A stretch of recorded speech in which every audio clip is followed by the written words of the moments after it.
Hey guys, welcome to the Fool Show. This is wrap-up of Michigan at Northwestern. If you watched the game, I think you would feel, as a Michigan fan, pretty disappointed in how they played, but relieved. Obviously they won. I was thinking Michigan was going to blow them out, smother them, and score, and that did not happen. Credit to Pat Fitzgerald and the Northwestern Wildcats. They came and they played hard, and all the credit to them. Michigan has some things to work on, that's for sure. The running game, we shut that down pretty well, but in the first half, again, it's kind of just like the Notre Dame game, where Northwestern comes out and they're on fire, and Michigan cannot figure out what to do. We're like a step behind. Northwestern had a really good balance of passing and running to start the game.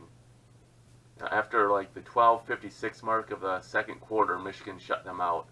I was hopeful because I was reading on the Twitter boards around there that Northwestern had been held to 13 points in the second half through 3 games so far this year. And of course Michigan shut them out, so they only have 13 points in the second half through 4 games now.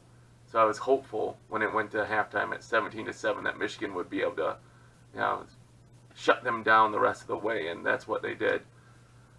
Definitely, I think the star of the game had to be the defensive line. I think 6 sacks they had, and they really got a lot of pressure there in the second half, or when we started shutting them down, it would be like 3rd and long, and we were always in those drives with a sack, it seemed.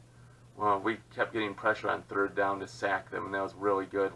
Of course, that's an effect of not allowing a running game, so that was a big factor there. Definitely the D-line is the star of the game.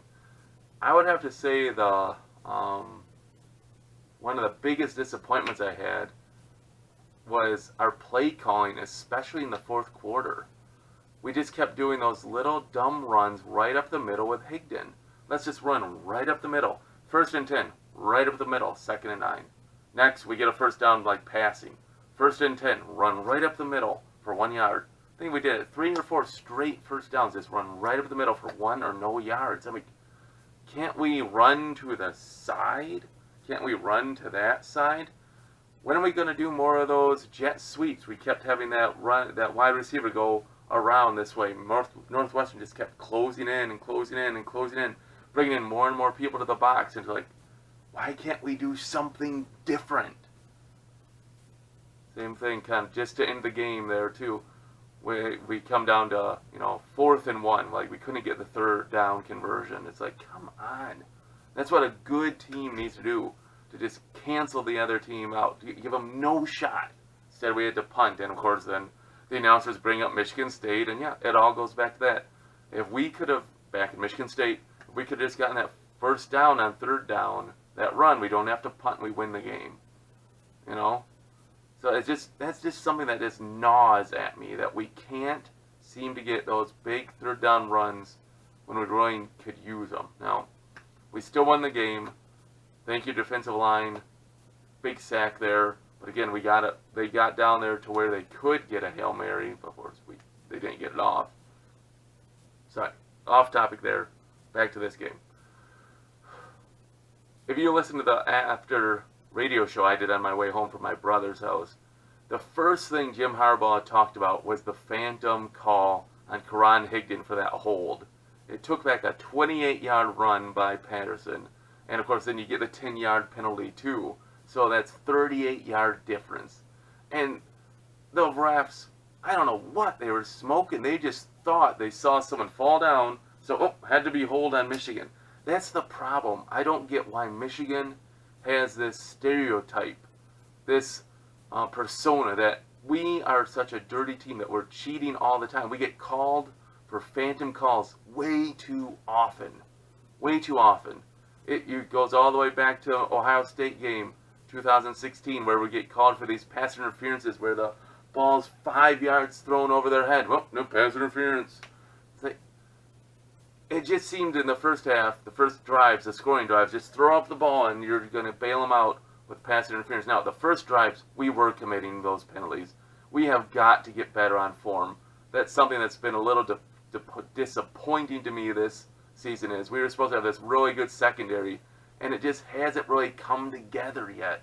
It's not playing the way that I really hope they would. Now, you know, I'm just a fan, so I don't know what the coaches are doing, but it's disappointing. Like, come on. Why are we bailing them out on 3rd and 10s and holding them and getting pass interference and stuff? We should be better than this. Maybe Don Brown's going to have to do more zone on 3rd down or something. I don't know. So the phantom calls against Michigan. But there were some really bad self-inflicted wounds. I got to just say, our center Ruiz, I'm not trying to be Braylon Edwards here, but he had the first down. We were trying to draw Northwestern offside, right? They jumped in the zone. We could have hunted the ball and won the game right there, but he doesn't hunt the ball. Earlier in the game, we were going for it on 4th and 1, and he doesn't hunt the ball to Patterson. And I think it's one of our tight ends, Gentry maybe, or McCune, jumps, like, false starts, because he's like, he can see the clock. He sees it's going down to 0. He's like, let's go, let's go. So it's like, that's a self-inflicted wound. Then you have other ones where we jump offside on a punt, so they get, 5 yards there, or we line up poorly, so we have to re-punt, and that costs us 15 yards of field position there. Like, ugh. Those mistakes, ones that are just like mental mistakes, I can handle the ones that are happening during gameplay so much more than lining up wrong, not hunting the ball. Those are the ones that really drive me crazy. Yeah. But refs are what they are. Michigan, I wonder, does every fan base think this? Does every fan base think the refs don't give them the calls? Because that just seems what it is with Michigan. You could hear all those Michigan fans at Northwestern in the, I think it was the second quarter. Michigan just kept getting called for penalties. And then Higdon ran for a nice 30-yard run, and there was a flag out, and me and my brother and friends were just saying, well, this game, it's going to come back. It doesn't matter. You know. Then it was a penalty on Northwestern. You could hear the crowd erupt. A lot of Michigan fans, they were just so tired of these calls against Michigan. So Michigan has the stereotype that we commit penalties. We do commit penalties, and then we get called for phantom penalties too. So we need better play calling. You look at Higdon's second touchdown there. We had the nice bubble to the top, and then the guy came down. It was a formation I'd never seen Michigan do before. He runs into the end zone basically untouched. Why can't we have more unpredictable plays? Power I with one wide receiver, run up the middle. Power I, run up the middle. Power I, run up the middle. Or you go with the 5 wides. You move the running back out of the backfield and you pass. It's like, then you're not even worried about the running game. I don't understand why you tip your hand that it's going to be a pass.